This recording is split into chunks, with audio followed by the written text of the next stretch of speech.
a family that doesn't cry even when their beloved son dies.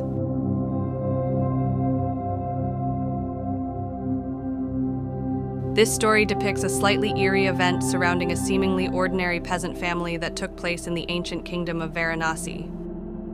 Under the reign of King Brahmadatta, deep in a fog-shrouded forest, in a single mansion, lived a peasant named Bhairaon. Their daily life appears to have been thrown into disarray by an unexpected tragedy. However, they deal with it quite calmly. This story is not merely a tragedy, but an exploration of the inevitable fate of death, and how humans accept it. The family's story, unfolding in a dark and ominous atmosphere, depicts in a slightly eerie way human reverence and acceptance of the eternal enigma of death.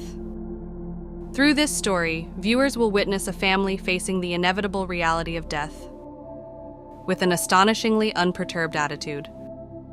Story. Long ago, in the era when King Brahmadatta ruled the kingdom of Varanasi, there was a peasant in this country named Bhairaon. The Bhairaon couple had one son and one daughter.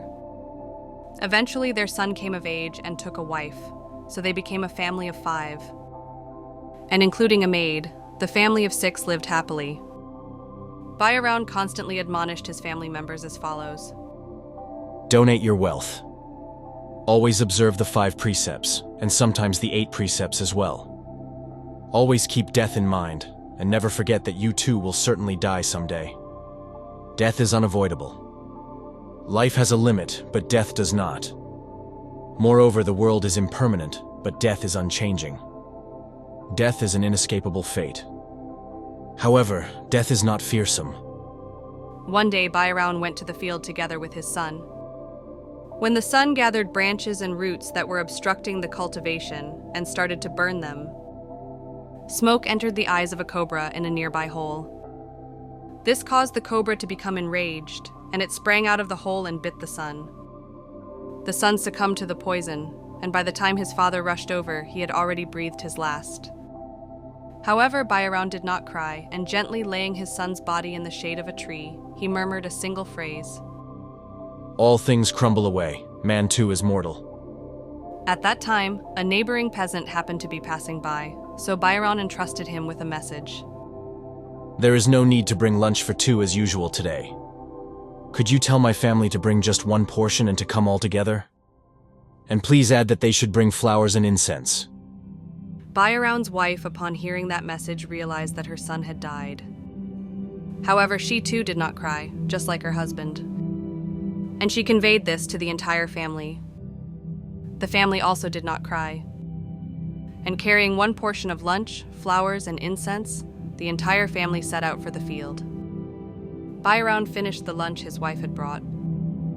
And after offering the flowers and incense to his son's body together with his family, he gathered firewood and cremated the body, completely unperturbed. Not a single person shed a tear. This was because they had always deeply contemplated death. However, this scene appeared bizarre to passers-by. This scene also caught the attention of Indra, the god of the heavens. Are humans accepting the death of a family member? They show no sign of grieving, and they don't even shed tears. I shall go and ascertain the situation. In the midst of the cremation, Indra appeared before the family and asked Bhairaon, What are you all doing? We are cremating a body. It doesn't seem like you're cremating a body. It's as if you're roasting some kind of game you've caught. It is not game. It is merely a human body. I see. Then it must be the body of an enemy. It is not an enemy. It is my son.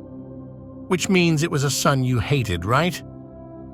No. It is my beloved son. A son who diligently practiced the Buddha's teachings, was earnest, respectable even to his parents, and a source of pride. If he was such a beloved son, why do you not shed tears? This world is a constant succession of change and transition. Just as a snake sheds its old skin and enters a new life, we too change in the flow of fate. My son too, in accordance with this natural law, leaving behind the old skin of his body, has departed on a new journey. his soul is no longer of this world. And as a new being, it has set out for some unknown place. This body left behind is merely a metaphysical thing. Even if we entrust this body to the flames, it will not delay his departure. And no matter how many tears we shed or how much we grieve, it will not reach him now. He has already been freed from the bonds of this world and will not be swayed by the waves of our emotions. Therefore, we have no need to be steeped in sorrow or to shed tears. What we should do is pray for his soul to depart in peace and praise what he accomplished in this world. Instead of being immersed in grief, accept the proof of his life and his departure. And showing respect is the only path left to us. That is precisely why we quietly cremate this body and nothing more. It is normal for people to die. It is nothing special. The world is impermanent. Next, Indra turned to the mother and asked, What is your relationship to this deceased person? I am the mother. This deceased person is my beloved son, whom I carried in my womb for 10 months, nursed with my own milk, and raised. The father, being a man, may not cry, but as the mother, can you not bring yourself to cry? This son has departed for a different world, unrelated to me. Therefore, there is no point in crying. Next, Indra asked the sister, What was your relationship with the deceased? He was my beloved older brother. Siblings are usually mutually loving and beloved to each other. So why do you not weep and grieve? If I weep and grieve, I will become weak. But even if I become weak, my brother will no longer know. For me, weeping and grieving brings no benefit whatsoever. It only causes trouble for my family and close ones. Next, he asked the deceased son's wife, What was your relationship with the deceased? He was my husband. A woman becomes a widow when her husband dies, so why do you not weep and grieve? Those who weep and grieve for the dead are like children who cry and wail, wanting the moon that traverses the sky. No, they are inferior to such children. Death is not at all mysterious. It is something that happens to everyone eventually. Next, he asked the maidservant, What was your relationship with the deceased? He was my master. During his lifetime, he must have bullied or hit you. Now that he's dead and you're free, you must be so happy that you don't weep or grieve, right? Please do not say unnecessary things. My master was a very kind and gentle person. He was well versed in the Buddha's teachings and worthy of respect. To me, my master was like my own child. Then why do you not cry? Just as a water jug that has been accidentally dropped and shattered cannot be restored to its original state. The dead cannot return to life. Death is death. It is nothing more and nothing less. After hearing the entire family's responses, Indra's respect for them grew. You all seem to understand death well. Actually, I am a heavenly deity. But to enable you to live without working, I shall bestow upon you wealth enough to fill your house. Then you may give alms to your heart's content. Also, observe the 5 precepts, and at times, the 8 precepts as well. Having said that, Indra bestowed wealth enough to fill the house and returned to the heavenly realm. There are several lessons that we modern people should accept from this story. In particular, the following points are important. First, the acceptance of death. People die someday. The story emphasizes the importance of accepting death as part of nature. We often tend to avoid death, but this story teaches us that rather than avoiding death, we can gain spiritual peace by understanding and accepting it.